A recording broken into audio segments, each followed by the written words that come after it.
আসসালামু আলাইকুম প্রিয় ফুটবল ফ্যান্স। ফুটবলের মহাশক্তিধর দেশ 5 বারের বিশ্ব চ্যাম্পিয়ন ব্রাজিল অলরেডি 2 ম্যাচ হাতে থাকতেই 2026 বিশ্বকাপের টিকিটটা নিশ্চিত করে ফেলেছে। তবে 2026 বিশ্বকাপের টিকিট নিশ্চিত করলেও এখনও তাদের বিশ্বকাপ কোয়ালিফাইয়ের 2 ম্যাচ খেলতে হবে।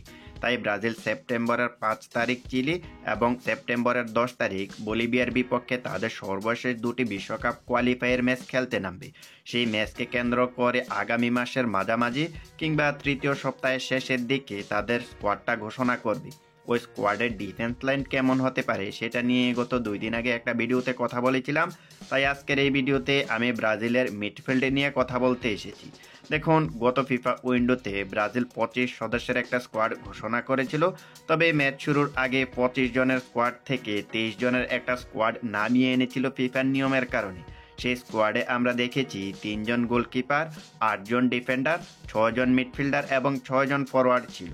সেই অনুযায়ী আমরা এটাও ধরে নিতে পারি এবারও সেম স্ট্র্যাটেজি ফলো করবে কার্লো আনচেলত্তি, অর্থাৎ 3 জন গোলকিপার, 8 জন ডিফেন্ডার, 6 জন মিডফিল্ডার এবং 6 জন ফরওয়ার্ডই রাখবে। সেই হিসেবে আমরা এখানে 6 জন মিডফিল্ডার ধরে নিলাম যে এবারও সেম 6 জন মিডফিল্ডার জায়গা পাবে। এখন কথা হলো এই 6 জন কে কে হতে পারে। দেখুন, গত ফিফা উইন্ডোতে যারা ছিল এদের মাঝে আমরা অধিকাংশ মিডফিল্ডারদেরকে এবারও জাতীয় দলে দেখব, কারণ ব্রাজিল যেই মুহূর্তে তাদের প্রিভিয়াস ম্যাচগুলো শেষ করেছিল তারপর থেকে ব্রাজিলিয়ান প্লেয়াররা ক্লাবের হয়ে তেমন একটা খেলার সুযোগ পায়নি, তাই তারা মাঠে তেমন পারফরমেন্সও দেখাতে পারেনি। সো সেই অনুযায়ী এটা বলা যায় এবার স্কোয়াডের মিডফিল্ডার পজিশনেও তেমন একটা পরিবর্তন আসবে না। তবে একটা জায়গায় নিশ্চিত পরিবর্তন আসবে, আর সেটা হলো অ্যাটাকিং মিডফিল্ডারের জায়গাতে। কারণ নেইমার জুনিয়র জাতীয় দলে ফিরতে চলেছে, আর নেইমার ফিরলে অবশ্যই এই পজিশনে খেলবে।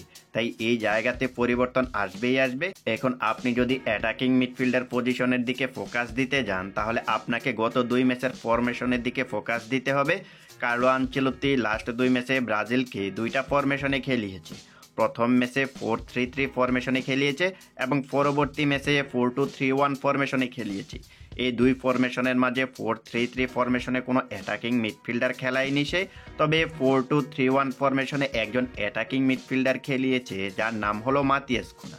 এখন ব্রাজিল যদি আগামী 2 ম্যাচে 4-2-3-1 ফরমেশনে খেলে তাহলে একজন অ্যাটাকিং মিডফিল্ডার অবশ্যই দরকার, আর সেই অনুযায়ী এখানে কাকে নিবে, হয়তো মাতিয়াস কুনা নয়তো নেইমার জুনিয়র। এই দুইজনের মাঝ থেকে যে কোনো একজন নিবে, তাই না? এখন অটো চয়েস হিসেবে নেইমার জুনিয়র থাকবে, এটাই স্বাভাবিক। তার মানে কি মাতিয়াস কুনা বাদ? না, আসলে বিষয়টা এমন না। এখানে মাতিয়াস কুনা যে ফর্মে আছে সেই অনুযায়ী তাকে বাদ দেওয়ার সুযোগ নেই, কারণ তিনি ক্লাবের হয়ে দারুণ ছন্দে আছে এবং ব্রাজিলের সর্বশেষ ম্যাচটাতে যেখানে তারা প্যারাগুয়েকে 1-0 গোলে হারিয়েছিল সেই গোলের অ্যাসিস্টটাও কিন্তু তিনি করেছিলেন। সো তিনি থাকছে ব্রাজিলের স্কোয়াডে, এটা স্বাভাবিক। হয়তো নেইমারের সাবস্টিটিউট হিসেবে থাকবে, হয়তো নাম্বার 9-এর প্লেয়ার হিসেবে এই স্কোয়াডে থাকবে। এই যে এতগুলো কথা বললাম, এর মাঝ থেকে আমরা মিডফিল্ডে একটা প্লেয়ারের পজিশন পাকাপোক্ত করতে পেরেছি, আর সেটা হলো নেইমার।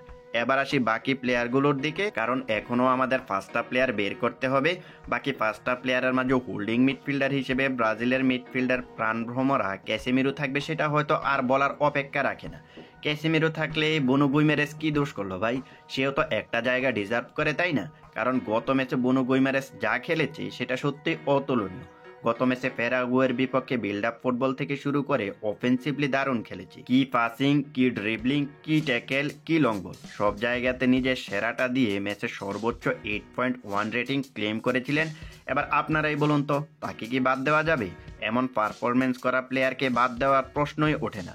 নেইমার, ক্যাসেমিরো, বুনো গুইমারেস, এই পেলাম 3 জন, আরও দরকার 3 জন। কারণ এরা তো শুধু স্টার্টিং 11-এর প্লেয়ার, তাদের সাবস্টিটিউট প্লেয়ার তো লাগবে, তাই না? তাদের সাবস্টিটিউট হিসেবে কাদের নেবেন সেই হিসেবে আমি যদি এখন বলতে যাই তাহলে 3টা প্লেয়ারের কথা বলবো, এডারসন, আন্দ্রে সান্তোস এবং গার্সন। এই 3টা প্লেয়ার আপাতত কার্লো আনচেলত্তির প্ল্যানে থাকবে, কারণ এরাই গত ফিফা উইন্ডোতে ব্রাজিলের স্কোয়াডে ছিল। এই 3 জনের মাঝে একটা প্লেয়ার হয়তোবা বাদ পড়তে পারে যদি মাতিয়াস কুনাকে কার্লো আনচেলত্তি অ্যাটাকিং মিডফিল্ডার হিসেবে দলে নেয়। এমনটা হলে হয়তো গার্সন বাদ পড়তে পারে, আর এডারসন এবং চেলসির আন্দ্রে সান্তোস এই দুজনেই টিকে যাবে, বিকজ তারা দুজনে দারুণ ছন্দে আছে। যদি কার্লো আনচেলত্তি মাতিয়াস কুনাকে ফরওয়ার্ড লাইনের প্লেয়ার হিসেবে দলে নেয় তাহলে মিডফিল্ডার এই 3 জনই ঠিক থাকবে। তবে ফরওয়ার্ড লাইন থেকে একজনকে বাদ পড়তে হবে, আর সেই প্লেয়ারটা হতে পারে রিচার্লিসন। কারণ তিনি ব্রাজিলের হয়ে সর্বশেষ 2 ম্যাচে জাতা খেলেছে। এবার বোঝা গেল বিষয়টা কেমন হতে পারে ব্রাজিলের মিডফিল্ড পজিশন। ওকে, আরও একবার নামগুলো বলে দিই। ব্রাজিলের মিডফিল্ডে আগামী স্কোয়াডে ডাক পেতে পারে নেইমার জুনিয়র, ক্যাসেমিরো, বুনো গুইমারেস, মাতিয়াস কুনা, আন্দ্রে সান্তোস, এডারসন। এই 6 জনের বাইরে যুক্তি সাপেক্ষে হয়তো গার্সন ব্রাজিল জাতীয় দলে ডাক পেতে পারে। তবে এখানে অনেকগুলো কিন্তু, কেন, কিভাবে সেই প্রশ্নের মাঝে দিয়ে তারপর কিন্তু তাকে ব্রাজিল জাতীয় দলে আসতে হবে। আশা করি এই বিষয়টা বুঝতে পেরেছেন। ধন্যবাদ সবাইকে।